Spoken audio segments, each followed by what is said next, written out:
Welcome Gooners and Goonerettes, how you guys getting on? Here's my preview of Arsenal versus Bournemouth.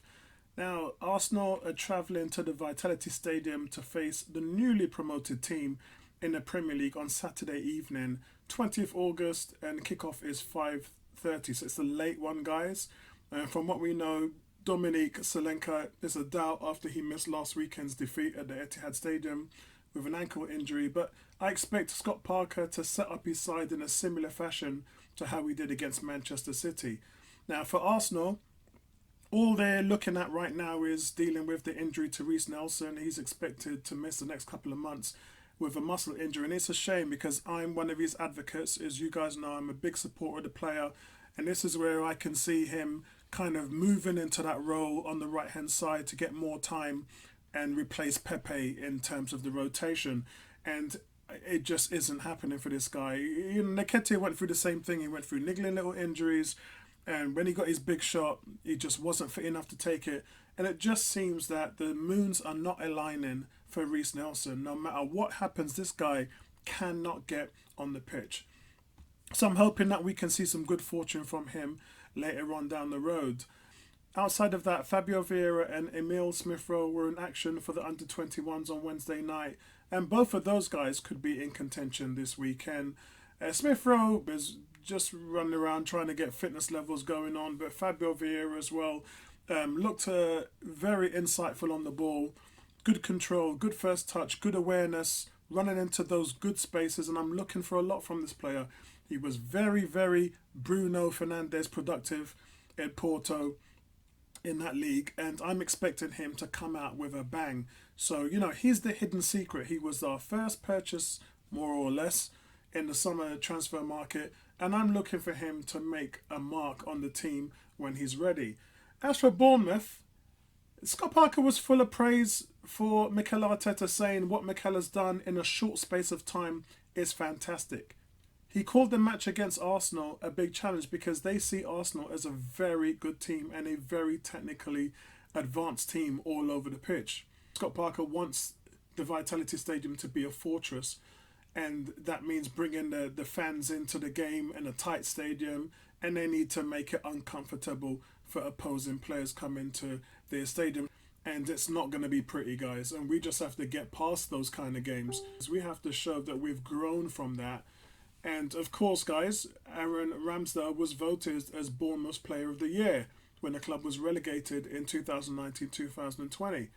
So he's kind of never played against them in his career. This is the first time for Aaron Ramsdale that he's going to be playing against them in his career. At right back, Ben White or Tomiyasu. I personally would choose Tomiyasu because he's just, last season I rated him as one of the best right backs in the league. Ben White is not a right back. Although he can play there, you would not regard Ben White as being one of the best in the league. This guy, Ben White, people forget he's still raw. He only played a handful of 30-odd games before we bought him from Brighton. So, you know, that step from him to Leeds, to Brighton, to Arsenal, there's not a lot of games that he's played. So he's following this kind of pyramid to success, and Arsenal are just the next step for him. What fans want to know is he going to be in the starting 11, at right back or centre back, or is he going to be favoured for players who I believe are better than him in those positions? But look, let's not get down on Ben White. He's a fantastic player. He's still growing, still learning, 23 years old. He's going to play a big part for England in the coming World Cup, and there is talent there. It's just a problem that I wouldn't want to deal with, and that's what Mikel Arteta has to sort out. The guy standing in his way is William Saliba, a stellar player at all levels, guys, and just an amazing talent, 21 years old. Everyone referring to him as a Rolls Royce. He just looks the part. He's polished, his vision, his speed, his positioning on the field, everything is excellent. And I can't see any flaws in his game. Strange when we're talking about a 21-year-old in that respect, but that's how far he has come. And I really, really hope Mikel Arteta doesn't drop him from the team, because that will not do his confidence a world of good. And also, guys, let's remember, it will not make him feel like he's wanted at the club.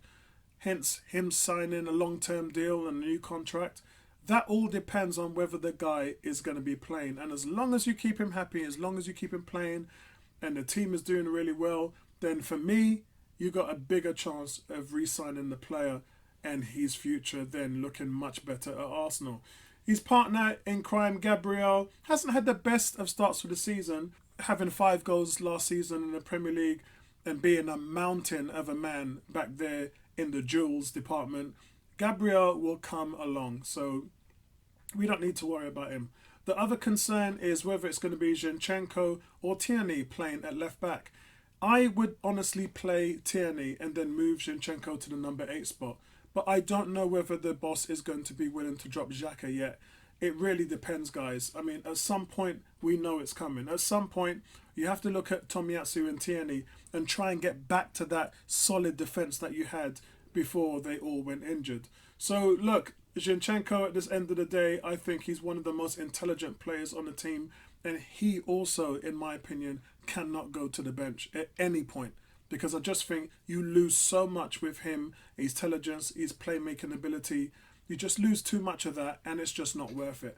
Also, Thomas Partey, again, I would say Thomas Partey in the same vein as Gabriel, that he hasn't had the best of starts, but he's been solid throughout, and we know what he's like when he's at the top of his game, just an elite player, and that is just only going to get better and better as we come along. Xhaka last weekend, he scored a goal and provided an assist for the first time in his career. Remember, this guy is used to just having 1 goal or 1 assist per season. And so it was good to see him actually be productive in that respect. But I'd like to see a lot more of his game develop outside of that. I just think that Zinchenko might offer you a little bit more in the number 8 role. But at the moment, Granit Xhaka is doing a job plugging in there. And it really is down to whether you're going to drop him to the bench or change up the team or move with the same 11 that you've had in the first 2 games. Again, not a problem that I would want to deal with that Mikel has to sort out. Odegaard as well. Again, guys, Martin Odegaard. Isn't it wonderful that we can talk about Gabriel, we can talk about Thomas Partey and Martin Odegaard, and you can throw Bukayo Saka into that as well. We've had 4 players who haven't started the season in stunning form, yet the team is playing well. So you can only imagine what we would be like when all these players that played really well and we were very dependent on them last season start to kick in and then start to provide us with a form of excellence.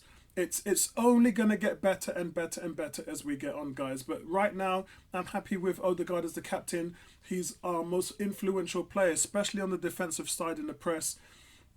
And Real Madrid right now should be feeling like they've lost out on this player. I know they needed the money, but he offers so much more than 30 million. I did talk about Saka, and I said, look, Saka was very poor last week, and although in the first week against Palace, the second goal was all him, but we're again waiting to see him break out, and we just haven't seen it yet. Jesus is Arsenal star, and it's been talked about how many touches he's been taking in the box so far this season.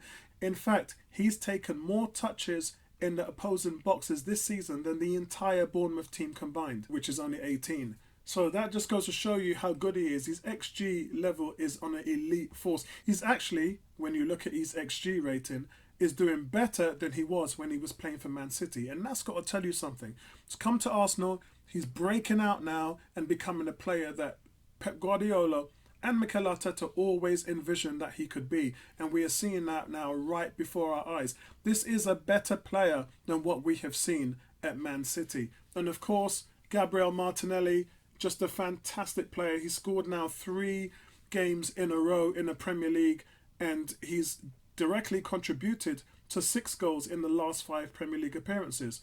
3 goals, 3 assists. So he's just coming alive now. And this is the reason why, guys, I'm going to have to go for a 2-0 Arsenal away win. So that's the preview for me, guys. And look, I'm really looking forward to this game. We are going to be screening it live, doing live match commentary on Saturday. So I hope to see you guys there. And look, man, let me know what your comments is in the comment section below. Then I'll speak to you guys in the next one. Peace out.